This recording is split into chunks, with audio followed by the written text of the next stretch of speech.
Welcome to the Hands-On Business Podcast. Where else are you going to come to get tips, tricks, and advice on growing your business?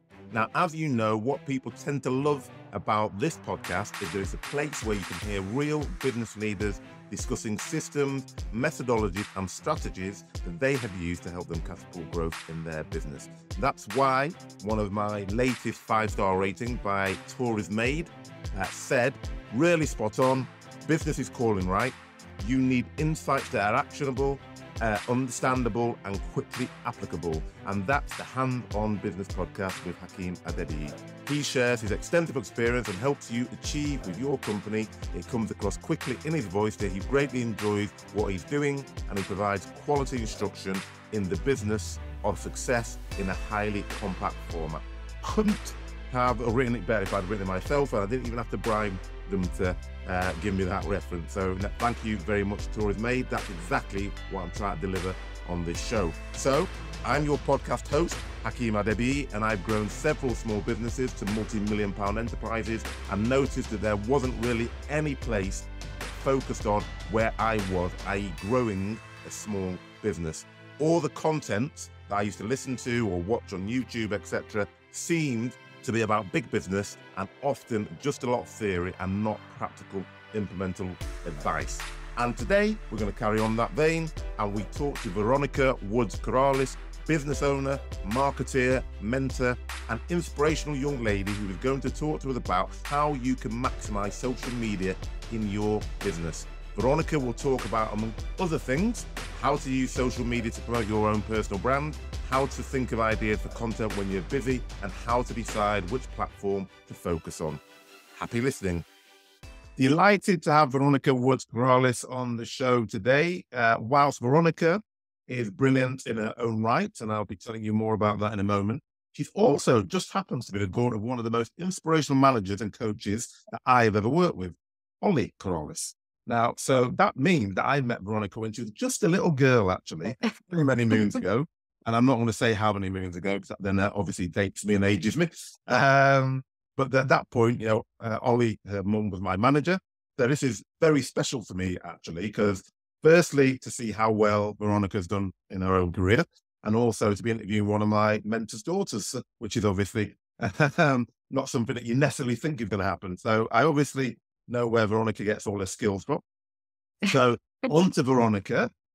She is a CIM qualified marketer and an ILM certified mentor. And for the past 14 years, she's been working with startups and growing businesses across a variety of industries. And her core areas of expertise we're getting into today are marketing strategy, campaigns, copywriting, PR, and mentoring, and I'm sure many other things. Now, 2 and a bit years ago, she set up her own agency called Into the Woods Marketing. And today we're going to be mining her brain on how you maximize social media for business. So welcome, Veronica. Hello. Thank you so much for having me. It's really fun hearing that story about, how we know each other. Oh, yes. And I was speaking to, no, it wasn't yesterday. I think I was speaking to your mum just the other day. And we were reminiscing, and your mum was, because she's just slightly older than me, she was saying, "Oh, well, you're still a young man." And when I told her my age, she nearly had a heart attack because she still sees me as that young, fresh-faced boy that she was managing, and had obviously forgotten how many years had passed. But such is life. We all see ourselves in that way, I think, as eternally young, don't we? So yes, unfortunately, we're not. So on to today. So tell me a bit about Into the Woods and exactly what you do. So I'm a marketing consultant, and I am a B2B marketing consultant, which means that I work with businesses. I don't do consumer marketing, just purely because that's my background. So my background, I've worked with lots of healthcare businesses, lots of healthcare tech businesses. I've worked in property as well. So when it came to starting my own business, I just went with the contacts that I'd already made and the knowledge that I already had. So I just reached a point in my career where I was head of marketing. I managed a team. It was really stressful. I'd always wanted to go out on my own. It was just a matter of finding the right time.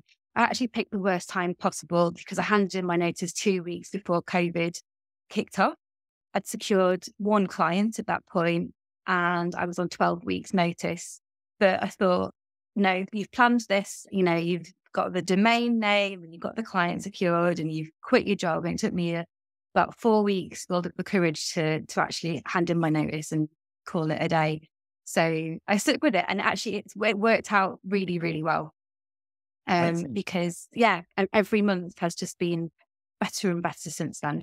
What would you say you found the most significant difference? Because you're obviously talking about managing the team, and then moving across to managing your own business, which have its own challenges. What would you say has been the biggest difference in those two roles? I think it's being feeling very, very, very responsible for my own income. So much so that I think that's what really, it still drives me now, but it really drove me in the first months. It was that feeling of, right, if I don't go out and win some business and do some work, I'm not going to pay my mortgage. I can't buy groceries, and the whole thing is gonna fall apart. And obviously, when you're employed, you do have a responsibility and you have targets and so on. But in most cases, you get paid the end of the month on a set date. When you're getting paid, how much you're going to get paid. And generally, you can rely on that, obviously, with lots of caveats. I think the biggest difference was just that responsibility and knowing that I had to go and do it. But like I said, it actually really drove me at first. I found it quite exciting. I sort of leaned into it and thought, right, let's go and do this.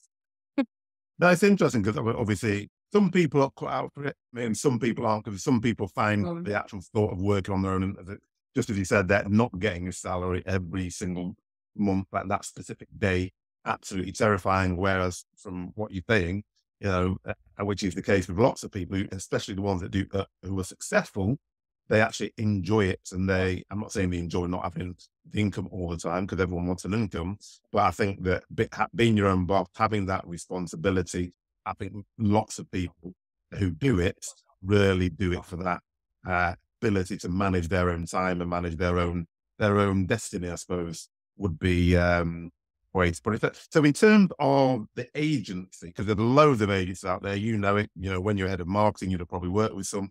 So yes. how does Into the Woods differ from the thousands of agents out there? I.e., what's the USP? Why would, if I'm looking for a marketing agency or I'm looking for someone to help my social media, why would I choose you and not one of the other thousands out there? So the stage that my business is now, I think the customers that I have, they either know me or they've been recommended by someone that knows me. So they really buy into me. And, I don't know if that's going to change in 5, 10, 15 years time, if it expands, for example.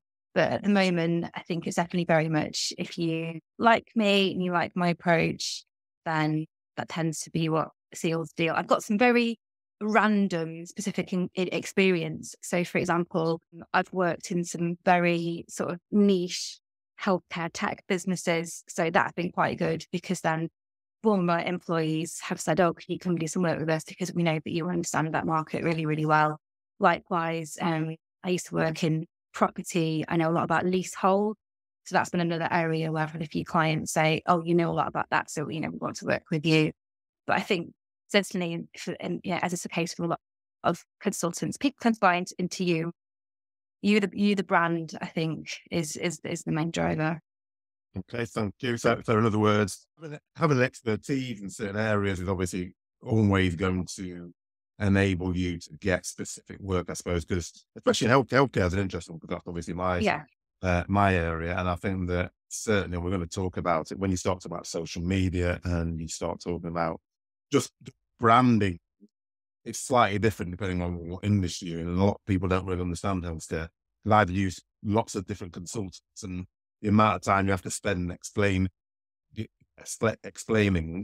how it works, what you can say, what you can't say, the way to approach it is quite tiring. So if you can find someone who actually understands it already, then that already puts you head and shoulders above, I would say, a lot of people.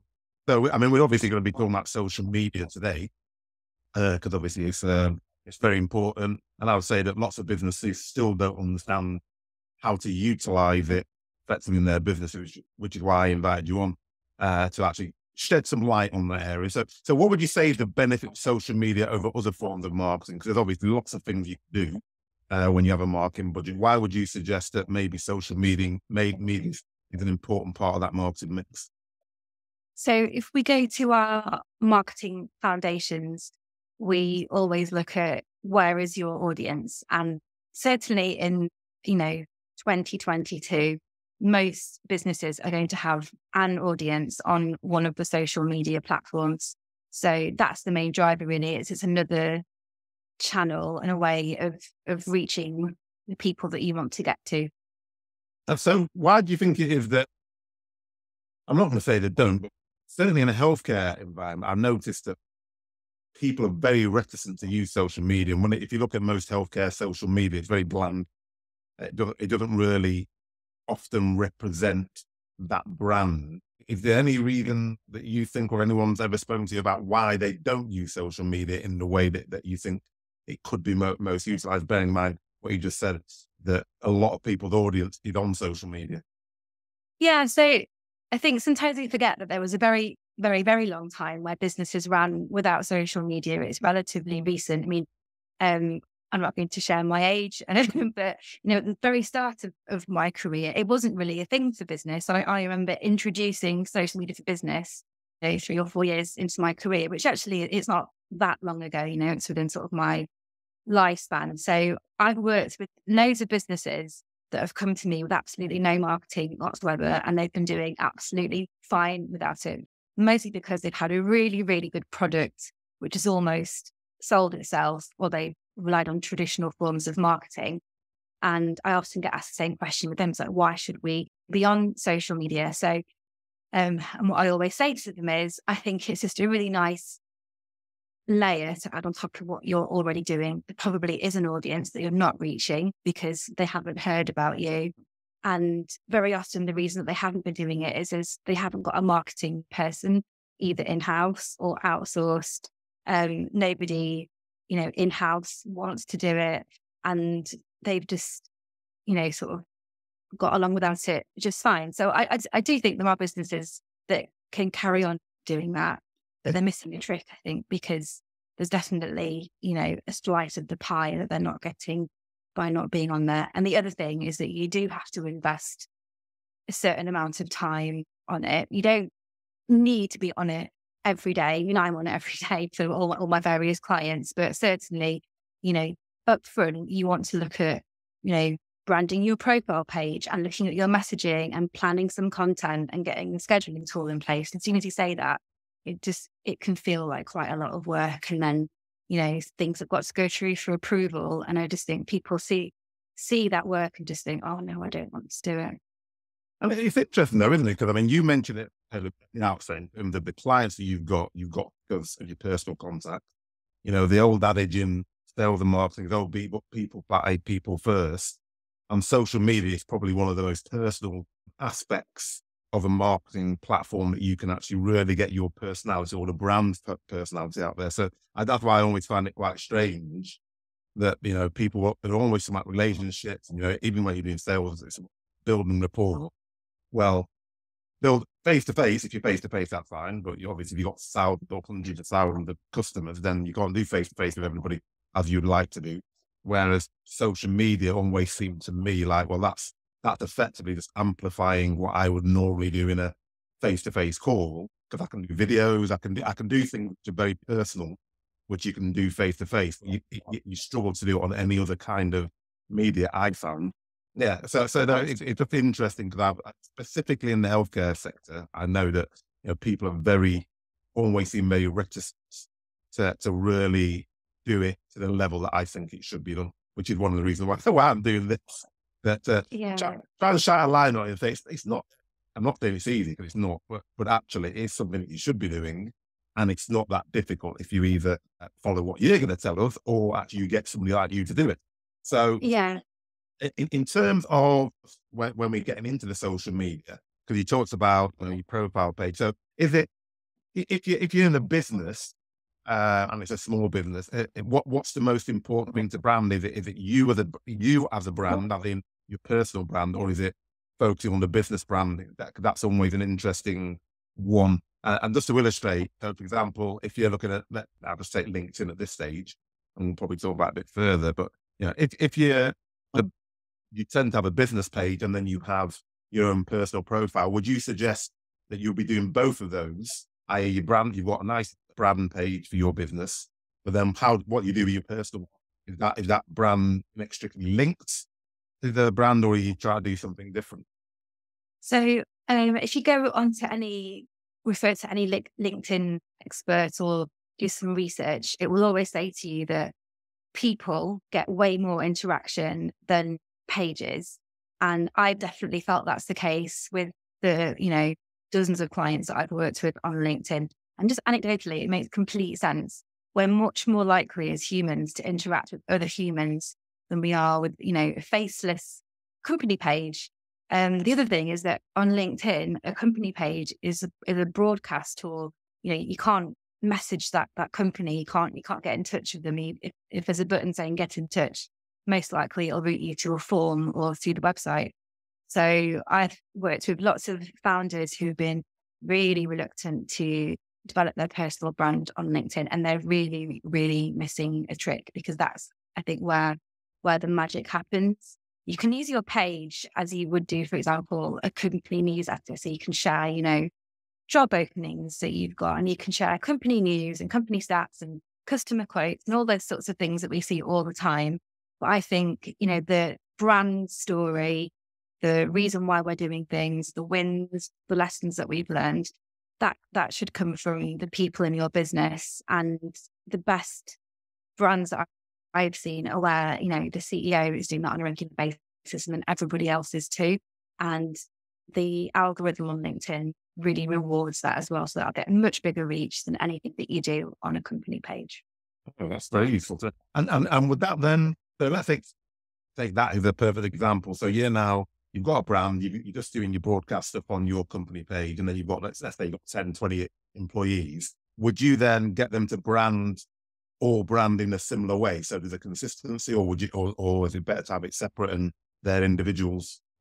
Yeah. So what I normally do if I'm working with a client, we either done a rebrand or I've just started working with them, is we strongly encourage really good headshots. I think that has changed a lot over the past few years. I think the days of sort of plain background corporate headshots have definitely gone, but it needs to be something which is, clear and colourful and interesting.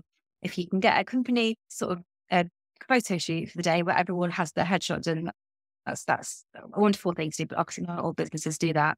And I normally send out header graphics. I'll send out 3 or 4 different designs, so that not every single one is the same, and people can put that on their profiles as well. I do think a really nicely branded profile makes a really big impression.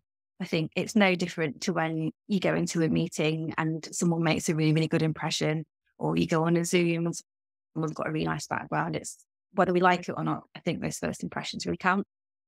No, that's fine. That's very useful. But how do you decide which platform that you need to be on, or do you need to be on every one of them?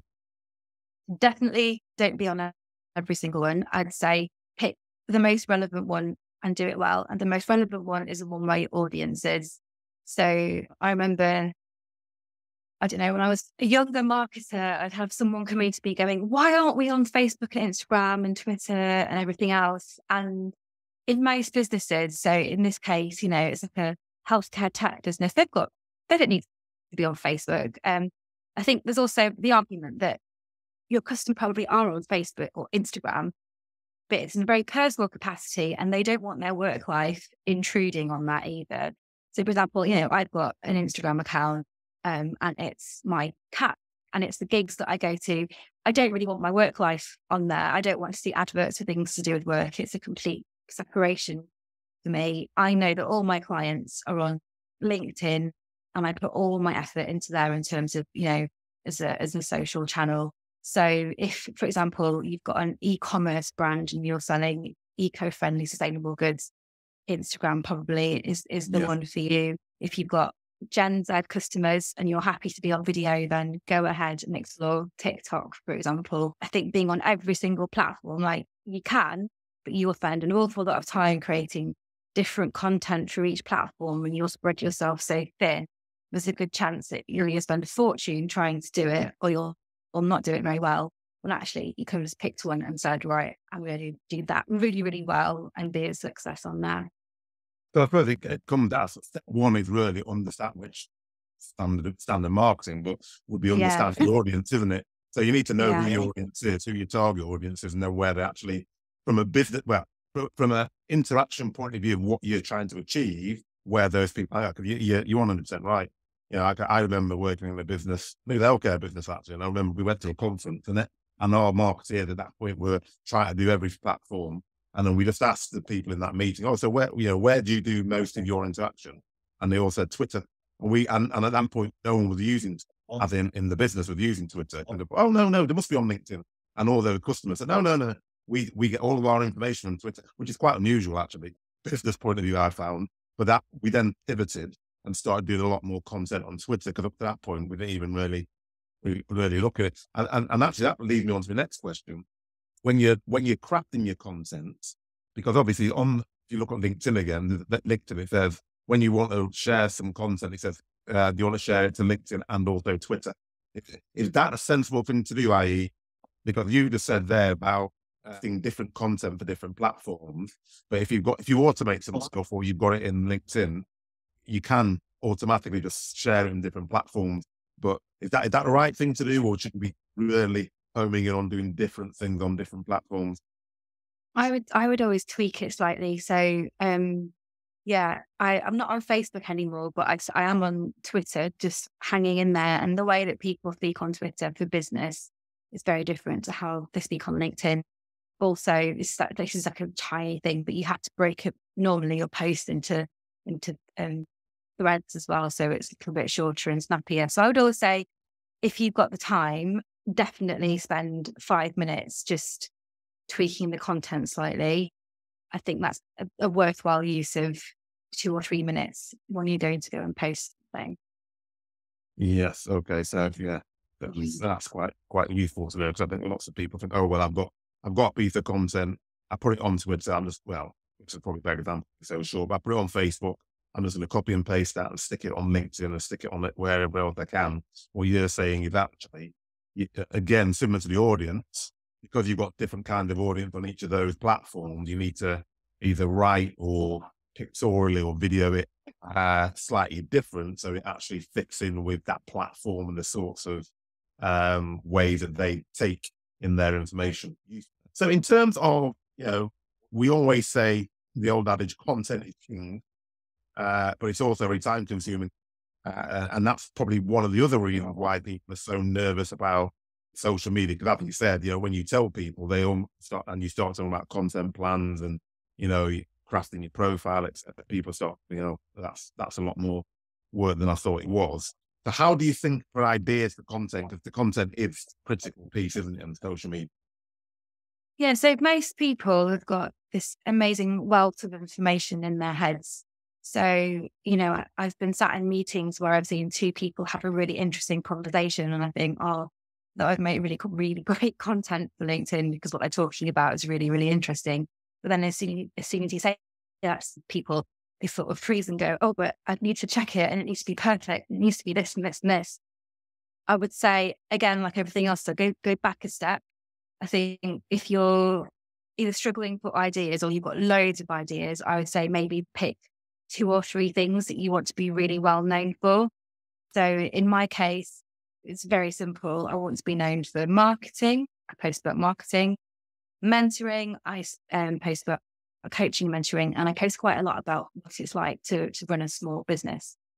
And those are the 3 things that I focus on.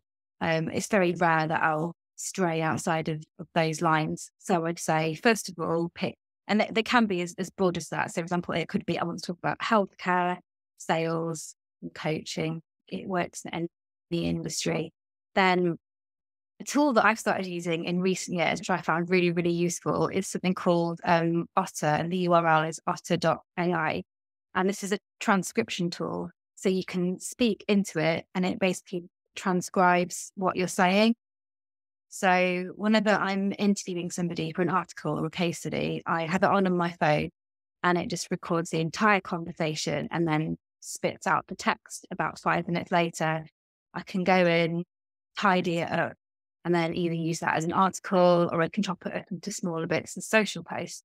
So what I would suggest is teaming up with somebody else. Either they can ask you questions, so you're sort of being interviewed, and you can do that for 20 minutes and produce, a number of social posts off the back of that. Or you can do it as a duo, so you can interview each other. Or you can do it yourself, but it can feel a bit strange at first. So it's quite a nice thing. It doesn't have to be someone that knows your business. It can be a family member or someone that lives with you, and you can just give them a list of questions and say, just interview me and let me just talk about the things that I know. So once you've got that, you can tidy it up, take out all the sort of the extra words and the fluff, and you'll have, several paragraphs of really nice social posts that you can use. That's one of my favorite things that you can use to get started. Well, good idea, that. Yeah, it's really cool. Oh, and we were just talking about off camera, weren't we, about actually repurposing material, because I think, as you said, lots of people have, or most people, especially if they're running a business or they're leading a business or they're coaching a business, will have lots of ideas running through their mind, and it's about finding ways to get it out. And I think that, some people like to write stuff down, some people don't like to write some stuff down. So if you don't like writing, can say, I'm going to sit down and write a blog, that transcription tool is a great idea, because most people are having conversations either, as you said, within the family, but with business and different areas, or even just thinking about it. And I think actually having a transcription tool is a great idea. And there's loads of places online which will give you, 10 writing prompts if you can't think of the question yourself. But, the questions could be things like, how did you get your first job? What's your biggest challenge at work been? How did you overcome it? It's very much like going for a job interview, actually. It's those type of questions that I do think, and most people will have a really interesting story, in response to one of those themes. So just to recap, so in terms of the content, I'm going to say again, content is king or queen, but content is important, and that's what drives social media, is good content. So what you're saying was, pick 2 or 3 things that you really want to be known for, and then focus on writing posts or videos around that sort of content. So your content becomes firstly consistent, but also it's about an area that you want to be known as an expert for. And then you were saying that you use Otter as the transcription tool, which I'm going to start using. In fact, I found the tool. I can't remember what it's called, actually. I was looking for a tool just to do, because when I do quite a few videos, and it's quite irritating sometimes, because I might video on my phone, and then I have to put it into an editing software, and then I take it from there. Then I have to get I've got another system that does a transcription from it or the subtitles from it, and I'm using Max 3 tools. And I was looking, when I was on holiday, actually, because I thought I'd got to take my laptop, and I found one for my phone, which basically puts the script, auto cue, that's it, and it basically puts it into the template. You put your script in there, and then you just read it off. And so you actually then look at the camera when you're speaking to it, and it either add subtitles in. And that's revolutionized my life, because it just means that you can do videos on the go. You don't need all the editing software.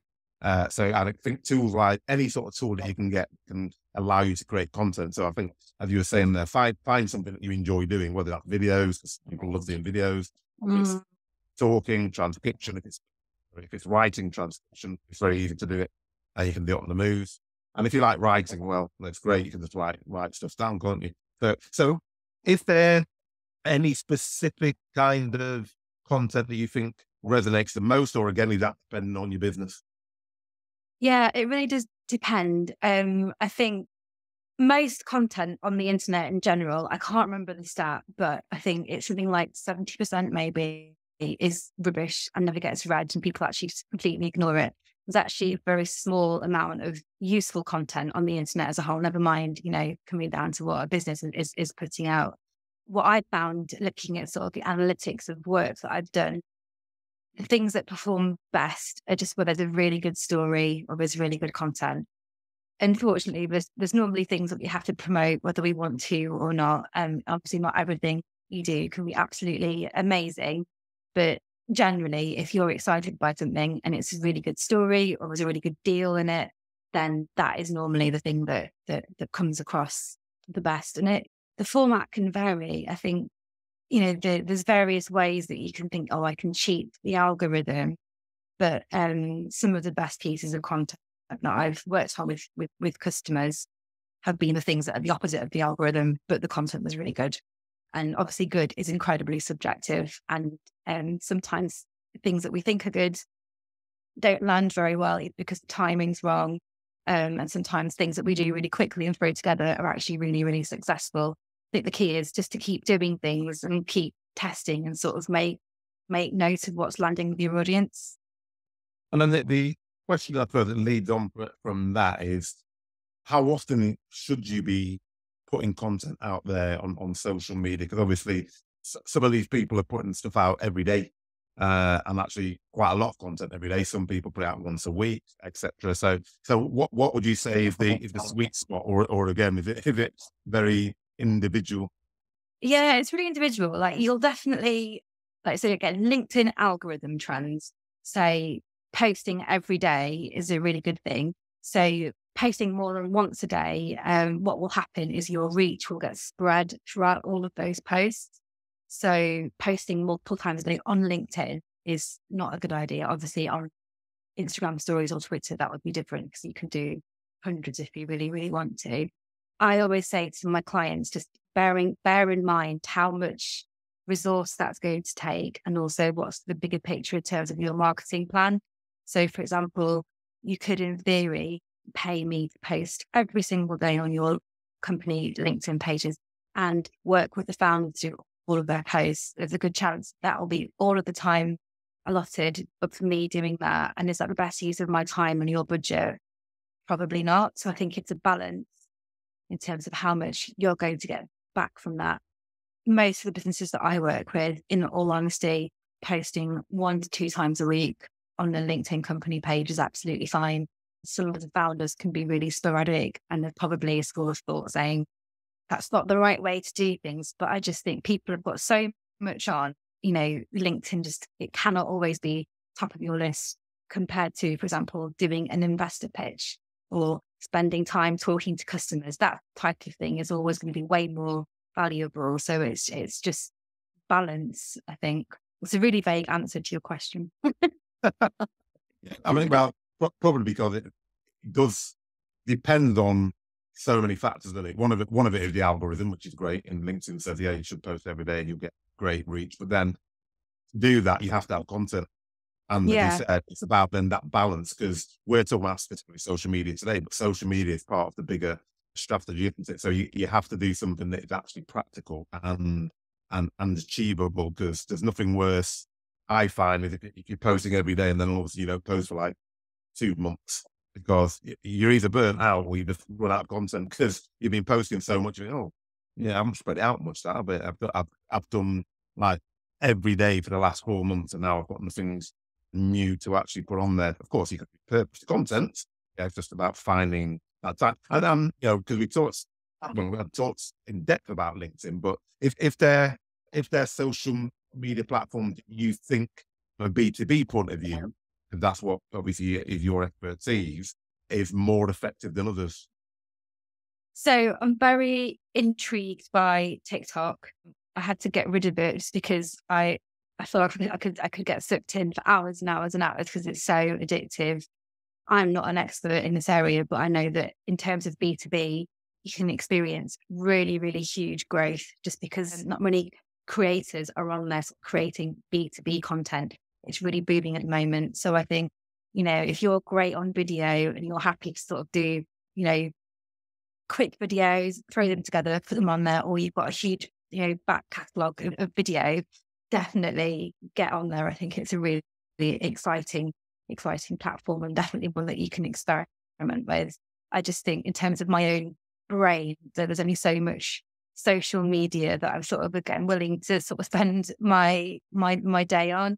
That I think will be the next big thing in terms of, B2B. That's interesting, actually. I do quite a bit of video. And, and I know someone said to me, I'll be your manager. You need to get on TikTok. And I said, no chance. I said, I just haven't what. I just have to have one. Because the videos I do, I mean, I do them when I feel I've got something to say, as opposed to saying, well, I'm now going to have video a week or a video every so often. And I just thought, I'm just similar to you. I had TikTok, but I deleted it for exactly the same reason, because you get on it. And I remember I was on it in the gym, and I think, I can't remember what machine I was on, but like half an hour later, I've just been scrolling through videos, and I think, I've probably done this for about 6 hours. So I thought, just my own sanity, I don't think I should be on this. But I think you're right, because I think that most people, and this is where social media always starts. Most people think, TikTok's just like little videos of people videoing someone falling over or something, or just pure influencers. Whereas I don't think businesses do anything on there, which obviously probably missing a trick, because there's lots of people on TikTok, and there's lots of your customers on TikTok, and you're probably right. Actually, it's an area where, because most people aren't on it, if you're doing business stuff on it, you're going to get more traction, because you'll be quite unique in that space, which is actually, you just made me think. I might speak to my mate again and say, oh yeah, you can stick that on TikTok. I might, on the base of this, I might actually re-download TikTok and put a few of my older videos on there and see what happens. Yeah, the problem with me is it's just so addictive. And I think I'm bad enough with Instagram sometimes, but I'm constantly deleting that app from my phone, because I think, I've just had enough of this today. I keep checking it.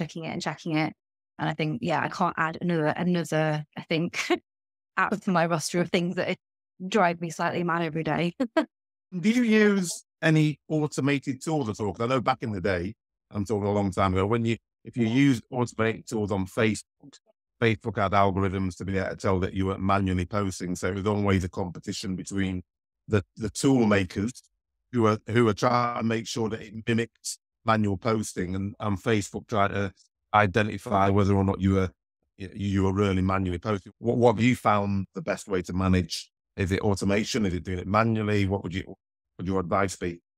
Yeah, the tricky thing with the automation tools is that you can't always do everything on them. So, for example, on LinkedIn, you can't sort of tag individual people.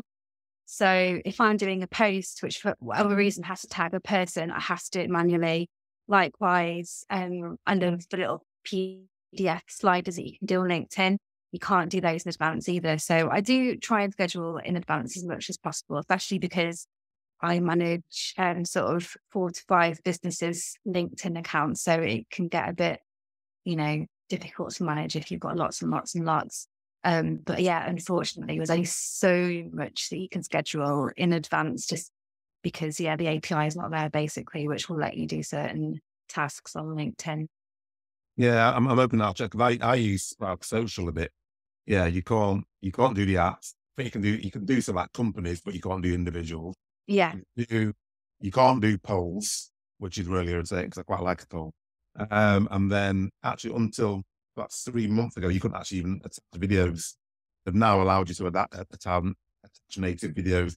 Obviously, you could always attach YouTube links, but you couldn't attach native videos. So they've started doing that, which has been quite helpful, because you're right. If I'm going on holiday, or if I'm going to be busy next week, for example, then you want to get a few posts up, because you're just not going to have time to do it. And that's obviously not the same with yourself, because you're managing multiple accounts. So a bit of a necessity, I would suggest. So we talked about this at the outset, that lots of people find it difficult because they're scared of it genuinely, and they don't realize how much work is there, and they're not sure how to do it.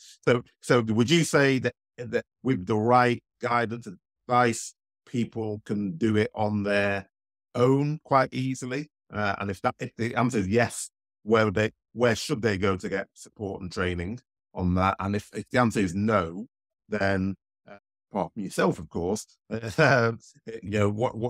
the way to go? I think there's loads of LinkedIn experts out there. I can send you a list of my favorites, and they'll do content almost every single day about how to post on LinkedIn, and they'll have newsletters about how to create content. So I'd say, I don't know, if you've got lots of money, you can spend money on course and training, but you don't really have to do that, because the information is definitely out there. So I would spend some time sort of looking and learning and listening.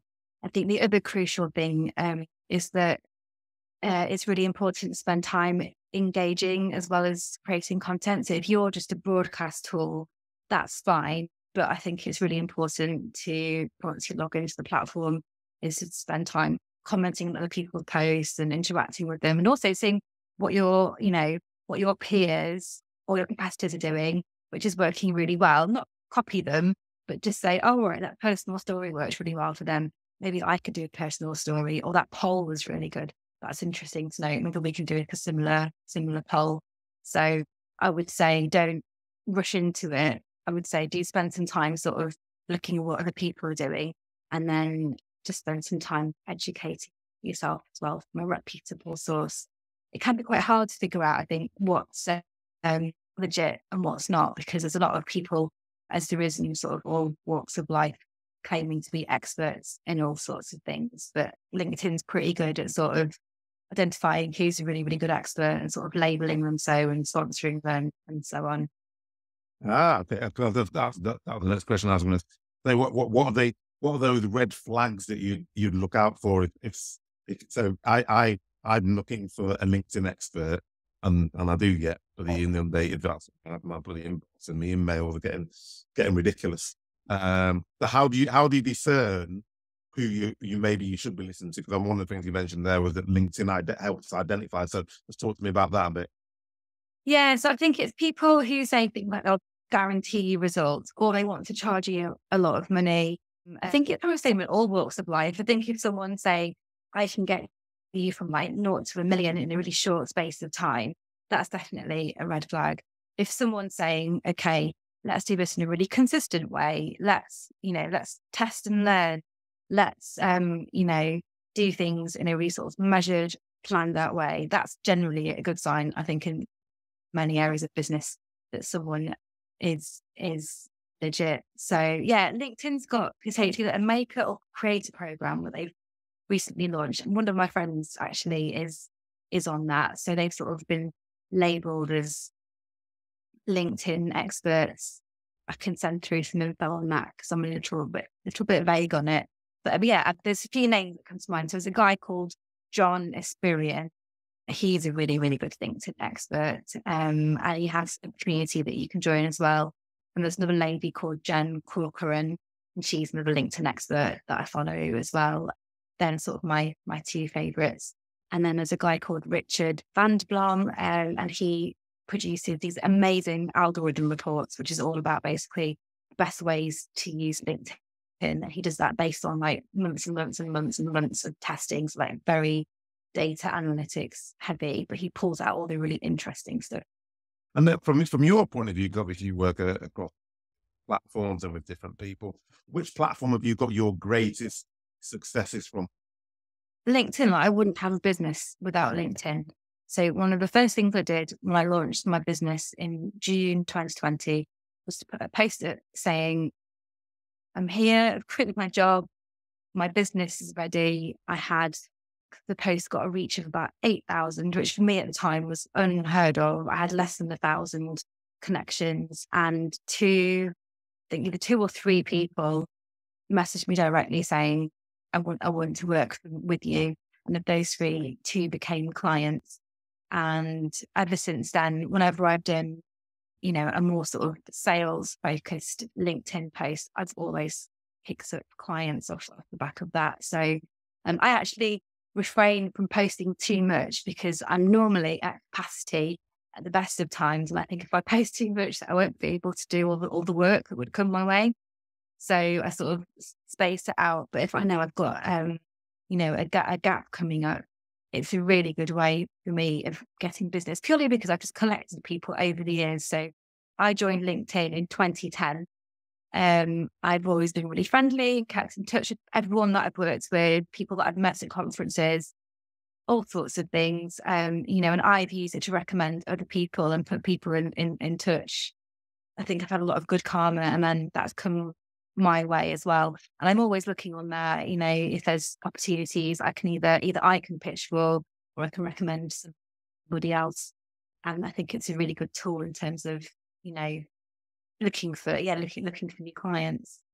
The information's there. You have to be able to find it. That's why I always say, yes, create content, but also your feed is a business tool, and you should definitely make sure that you're following the right people on the right pages, so that is a really, really good resource for you. So that every morning you go on there and you're getting, your industry news, you're seeing what's happening, with people that you know in the industry, and ideally you're seeing job opportunities or business opportunities as well.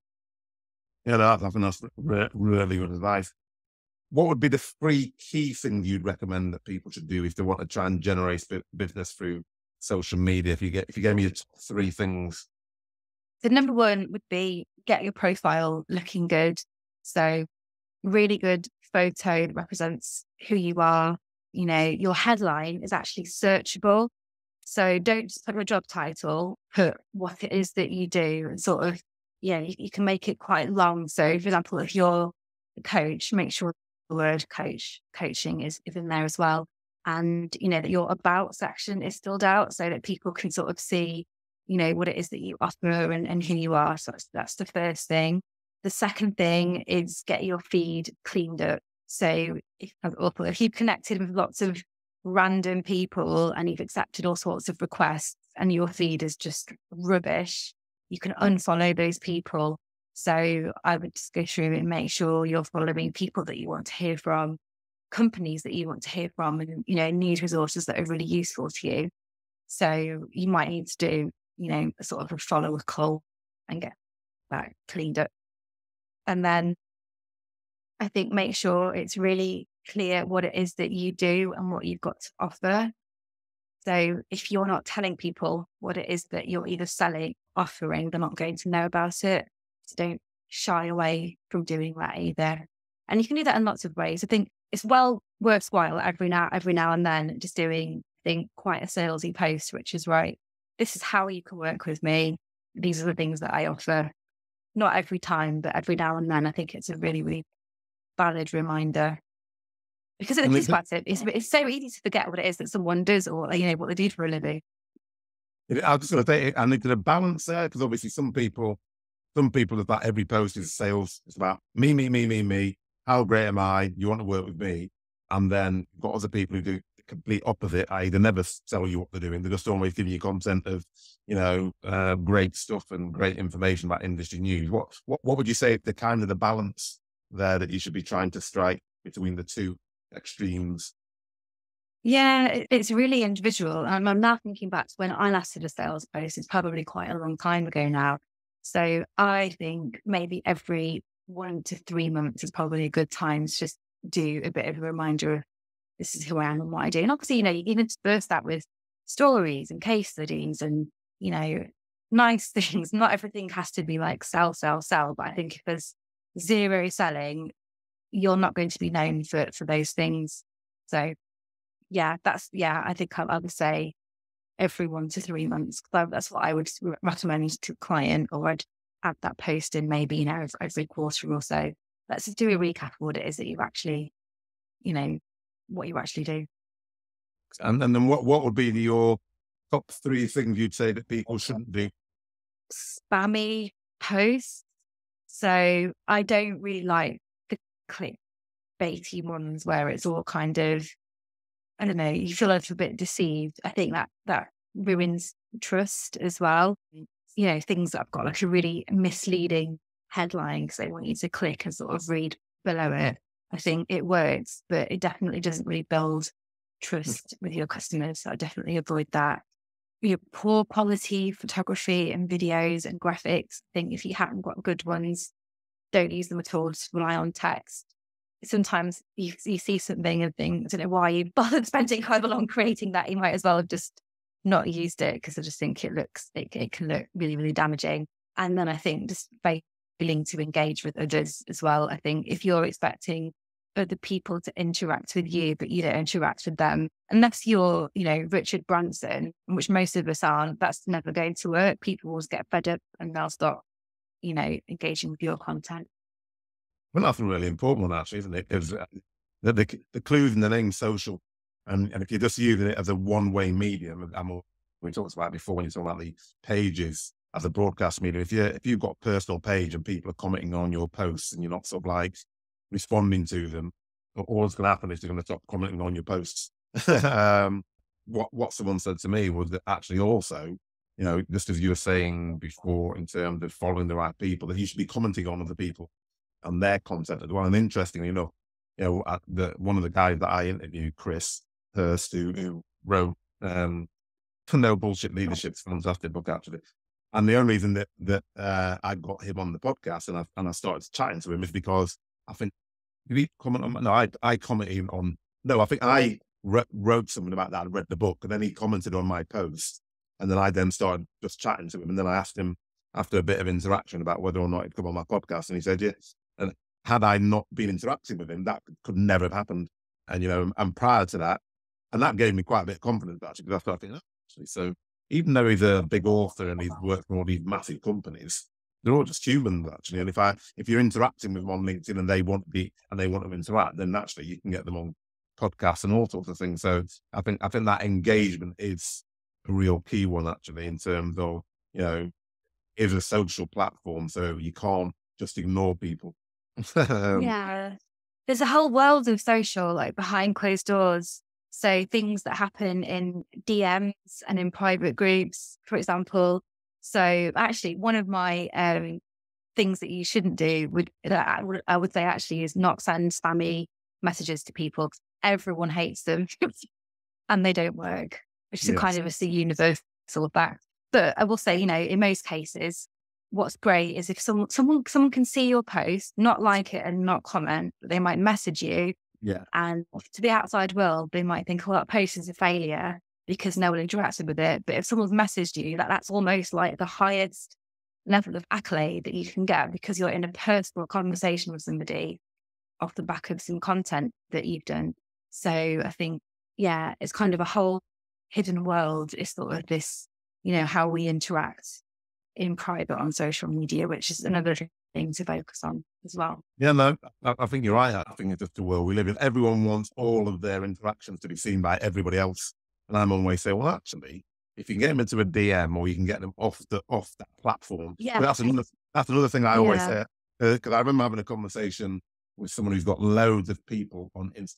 I remember she's got about 100,000 people followers on Instagram, and she's doing well. And I just said to her, so what happens if Instagram blocks your account, for example? I said, have you got a mailing list now? Right. Said, that's a bit of a concern, actually. I said, because these platforms are fantastic. I said, but the algorithms, they could change it tomorrow and then you not get any reach, or they just block your account for some reason. And then all of a sudden, all your customers or people you've been interacting with, you've got no way of reacting with them.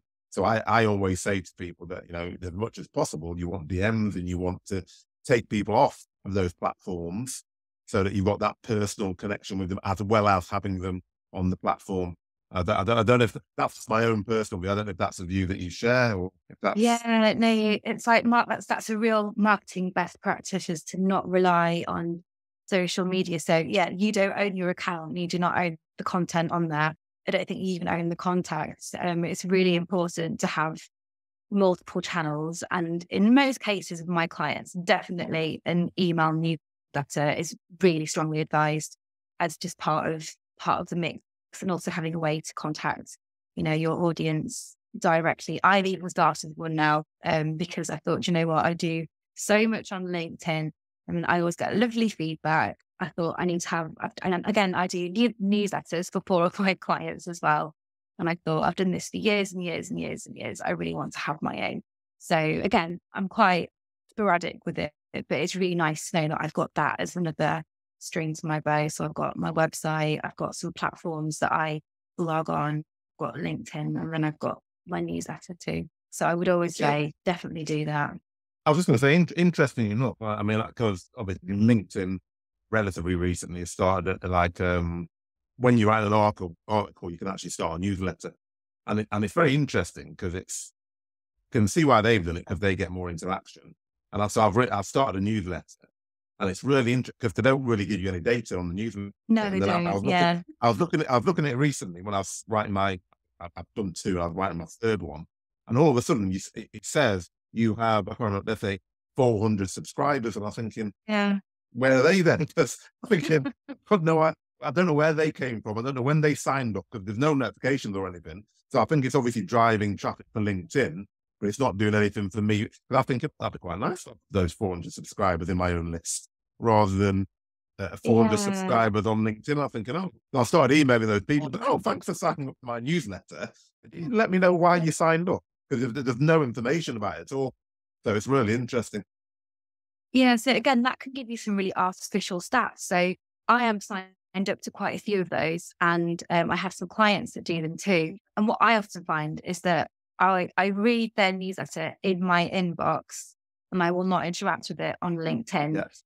But some clients say my newsletters are getting hardly any interaction, but there's no way of knowing how people are consuming them. There's a very good chance that all 400 people read it in their inbox and, have a great experience, but then we'll never go back to your LinkedIn post and like it or comment. So it's quite difficult. But I do think that function is still quite new. It's in its infancy. So who knows if LinkedIn will give us more stats to see if it's working or not. I think I would definitely have a separate newsletter as well as that, because your newsletter that you have on MailChimp, for example, will give you stats about who's opened it, who's clicked, who's unsubscribed, and that sort of data.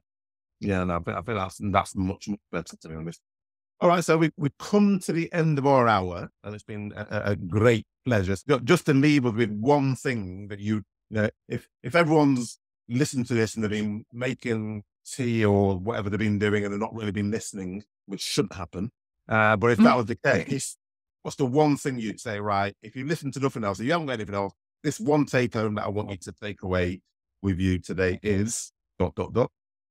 I'd say don't overthink it, just experiment and see what works. Perfect. That to me is the main barrier, is often wanting perfection and wanting to record the video 10 times. No, just experiment. You can always delete it. I think that's such good advice, actually. Nowadays, I think people like to see, I'm not saying that you need to be super bad, but people like to see authenticity. And perfection isn't authenticity, perfectly airbrushed video with models in it and all that sort of stuff is not really authentic in any shape or form. People like to see, especially when you're small business, that's even big businesses, people connect with people and they want to see who you are really, rather than the image of you. So yeah, I very much concur with that. Just try it out, see how it goes, and as you said, if it's not that great, you can delete it. No one's going to be get over yourself. People aren't sitting there waiting, waiting for your next video and thinking, oh, that's not the last one, is it? So yeah, just get it done. So no, I appreciate that. I appreciate your time. It's been an absolute pleasure. You've given us some really good insights, I think. I'll chat to you offline about getting some of those links that you mentioned, because I wrote down often some of those people. For the chap that you mentioned who does the algorithms was very interesting as well. So yeah, I'll get those and I'll drop them into the podcast description when I launch it. So no, thank you very much. Thank you so much. Really enjoyed that. Thanks. Yeah, no, thanks so much for having me. That was a really fun chat. I really enjoyed it. My pleasure. So there you have it. If you are nervous about trying to utilize social media in your business, there is obviously no need to be anymore. Veronica's simple and down-to-earth approach should set you on your way. I really liked her simple takeaways and the way she broke it down, i.e. no spammy posts. Always make sure you put good quality content out there. She gave advice also about how to create content and what sort of content you should be creating. And I really hope that you found this useful, as social media in business can be a minefield and people get very nervous about it. Remember to check out the links to the resources that we discussed and that Veronica talked about, which you'll find in the podcast description. Don't forget, as always, to check out the show notes at www.thesalesaccelerationformula.com. And as always, subscribe, like and share with your friends, colleagues and anyone else who you think may be interested. But most of all, please keep the feedback coming so that we can continue to improve and give you more of what you like. Hope you really enjoyed this and enjoyed it as much as I did. Keep listening and keep growing.